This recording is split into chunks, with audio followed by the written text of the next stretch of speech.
days away until you step inside the ring and look to make history when you square off against Terence "Bud" Crawford.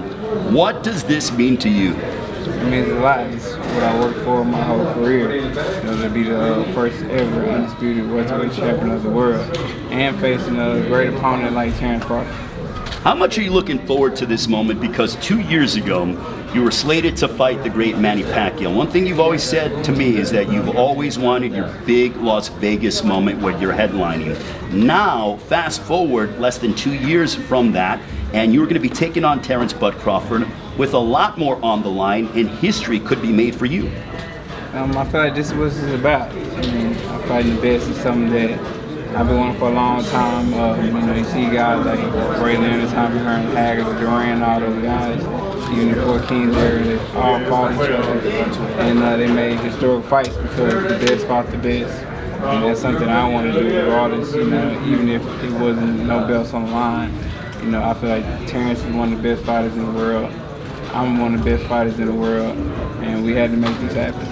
With the level of opposition that you have in front of you on Saturday, July 29th against Terence Crawford, does that make you get that much more focused? Does it amp up the training, or is it just business as usual? It's definitely business as usual, but it's amped up the training just because the opponent that I'm facing, and I know his accolades, and I know he can really fight, and I feel like we're going to put on a great show and a great performance. Before I turn it over to the media for questions, as you're getting ready for this mega matchup, the world is talking about it. I know that Terence Crawford's kids are asking him when he's going to fight you. I'm sure your family is all excited about this, but are you feeling the buzz from the worldwide media? Because I feel like everybody's talking about this matchup 9 days from now.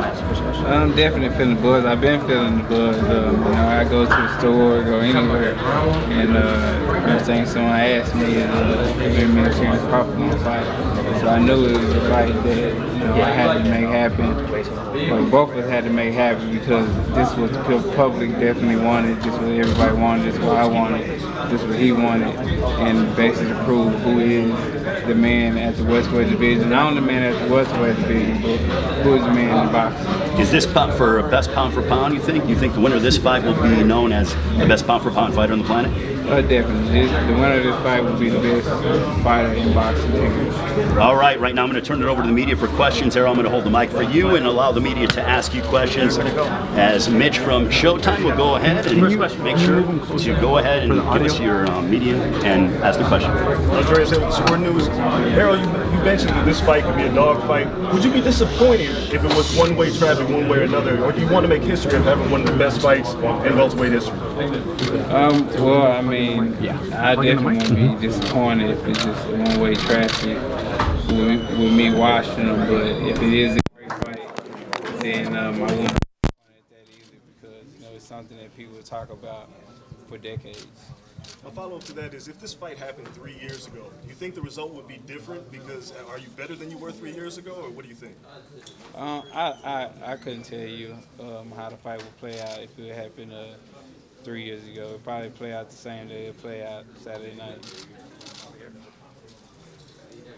Hi, Errol. Cindy from the President's Boxing Show. Hello. I asked Bomac yesterday, out of all the fights when they do tape study, which one of your fights would be the one that shows you're an all-around fighter, and that's the Crawford. That's the fight that they're going to see in the ring with Crawford. He said you are a media-driven fighter. He blamed all of us, PBC, and everyone else. Do you have a response to that? No, I don't have a response to it. I mean, I do use negativity as motivation, but it is what it is. No, I don't have a response to it. Hey, what's up, Errol? You and Crawford involved in the fight of the decade, maybe even in the sense of the generation. But recently, Sports Illustrated put Jake Paul on the cover of their magazine instead of you guys. What do you think about that? I mean, that's their priority. That's what they want to do. Hey, I can't knock it, man. I can remember last time I bought a Sports Illustrated magazine. So.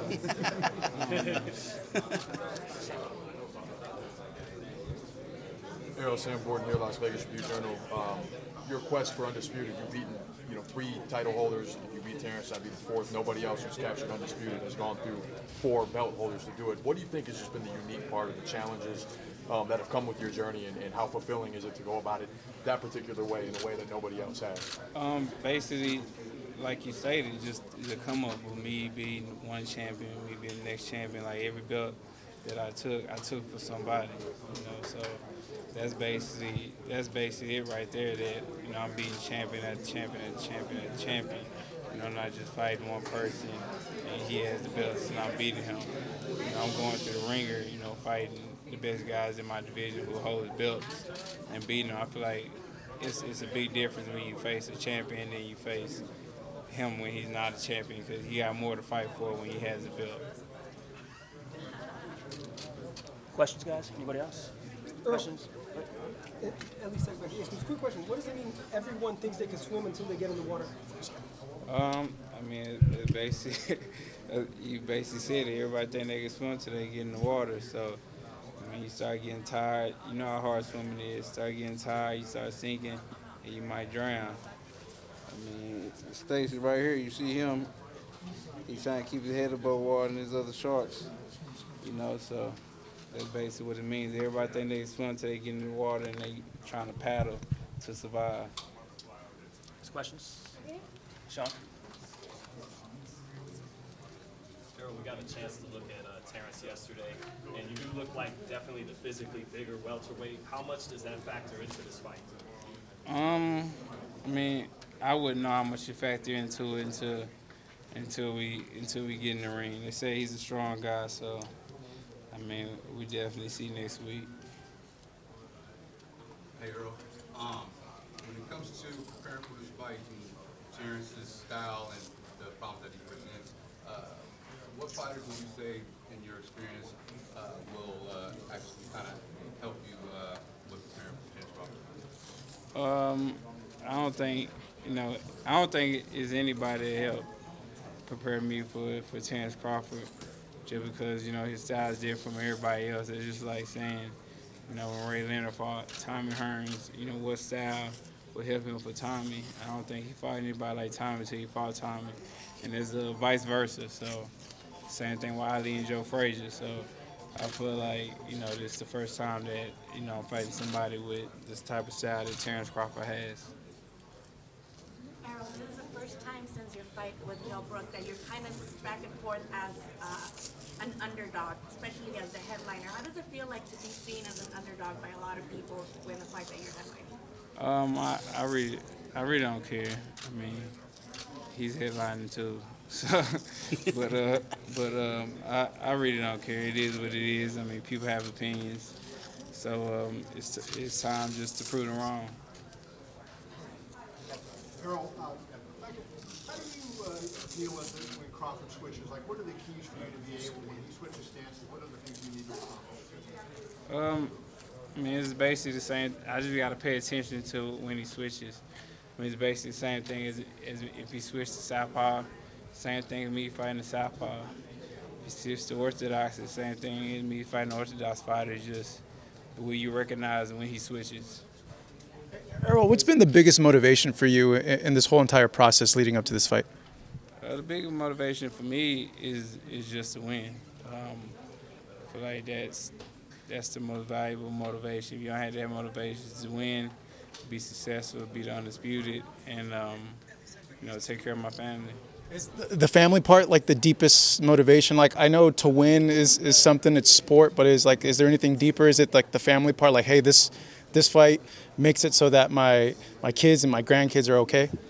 I feel like that's the only thing that's more important. Winning is cool. Of course, we want to win. We don't want anybody better than us, especially another man. But to be able to take care of your family, especially for the rest of your life, and make sure they're good when they get older, that's a different type of flex. And a lot of people need to focus on that. And that's just my opinion about this fight and future fights in that aspect. Because when I got into my crash, it made me focus on different things and putting things in perspective. And the main thing that I wanted to put in perspective was to take care of my family. Would you say that makes you more dangerous of a fighter now, Errol? It definitely makes you more dangerous because it gives you motive. So it definitely makes you more dangerous as a fighter. Hey Errol, Alan Dawson. We were speaking to Terence Crawford yesterday, and he was saying that he thinks he could beat you in any sport, not just boxing. Now that it gets to this part in the promotion, are there things in him that you admire, like just how competitive he is and how competitive he wants to make this fight? Yeah, definitely. I mean, that's what makes a great champion. I mean, you wouldn't ask Kobe or A. Howard, anybody else, or LeBron. You know, you ask them, you say you could beat him in this, they're gonna say yeah. So that's just his competitive nature. You know, he just want to be the best, and you know, he think he can beat somebody in anything. That's the same with me. All right, we're going to allow Errol Spence Jr. to go and work out for all the media and the fans that are watching on the streams around the